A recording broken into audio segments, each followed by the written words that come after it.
Friends, good morning. ఎలా ఉన్నారు? I hope అందరూ బాగున్నారని అనుకుంటున్నాను.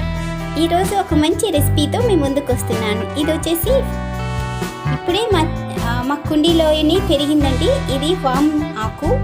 ఈ ఆకు ఫ్రెష్గా ఇప్పుడే కట్ చేసి మీకు చూపిస్తున్నాను. వీటితో బజ్జీలు వేసుకుంటారు కదా చాలా వరకు. సో నేను కూడా వీటితో బజ్జీలు వేద్దామనుకుంటున్నాను.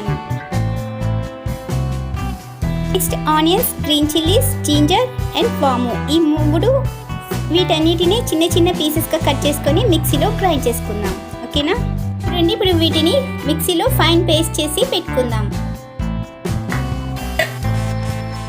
ఇప్పుడు వీటిని వేరే బౌల్లోకి ట్రాన్స్ఫర్ చేసుకుందాం.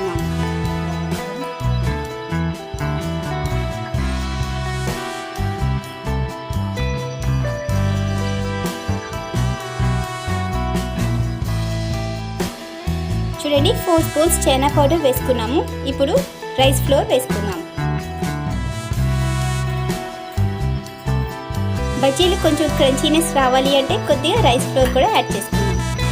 వీటిలో ఎటువంటి స్పైసెస్ యాడ్ చేసుకోకుండా ఇలా సింపుల్గా చేసుకుందాం. మీకు ఇన్ కేస్ కావాలి అనుకుంటే మీరు యాడ్ చేసుకోవచ్చు. నేనైతే ఎటువంటి స్పైసెస్ యాడ్ చేయాలి అనుకోవట్లేదు. ఇప్పుడు వీటన్నిటిని మిక్స్ చేసుకుందాం. ఫస్ట్ ఈ లిక్విడ్లో మొత్తం పిండి అంతా కలిసేలాగా మిక్స్ చేసుకుందాం. తర్వాత లిక్విడ్ యాడ్ చేసుకుందాం. ఓకేనా? బజ్జీ కన్సిస్టెన్సీ రావాలంటే కొద్దిగా వాటర్ యాడ్ చేసుకోవాలి కదా.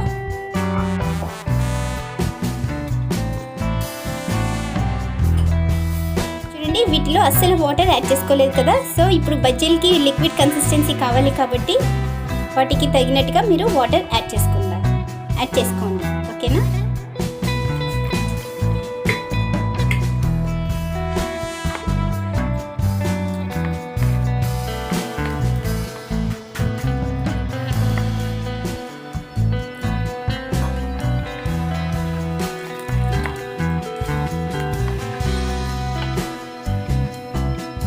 ఈ కన్సిస్టెన్సీలో బ్యాటర్ రెడీ చేసి పెట్టుకోండి. నెక్స్ట్ ఇప్పుడు బజ్జీలు వేసుకుందాం. చూడండి, ఇప్పుడు స్టవ్ పైన ప్యాన్ పెట్టుకొని ఆయిల్ వేసుకొని హీట్ అయ్యేంత వరకు వెయిట్ చేద్దాం. ఆయిల్ ఎక్కువగా హీట్ అవ్వక్కర్లేదు, జస్ట్ మీడియంగా హీట్ అయితే చాలు. చూడండి, ఆకుని ఈ విధంగా డిప్ చేసి వేసుకోండి. ఎక్కువగా పిండి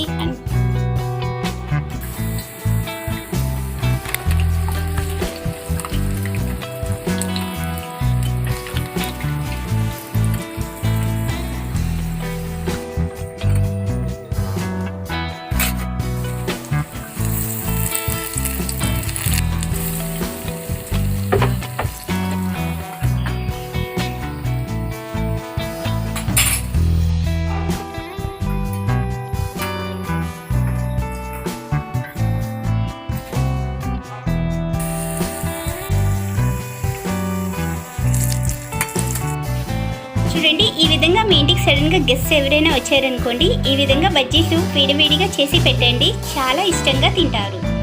ఐ హోప్ ఈ రెసిపీ మీకు కూడా నచ్చుతుందని అనుకుంటున్నాను. నాకైతే ఇవి చాలా టేస్టీగా వచ్చాయండి. మీరు కూడా వీడియోలో చూపించిన విధంగా ట్రై చేయండి. తప్పకుండా మీకు కూడా నచ్చుతుంది. Bye friends, thanks for watching. For more interesting recipes please subscribe my channel. మరిన్ని ఇంట్రెస్టింగ్ రెసిపీస్ కోసం నా ఛానల్ని సబ్స్క్రైబ్ చేసుకోండి.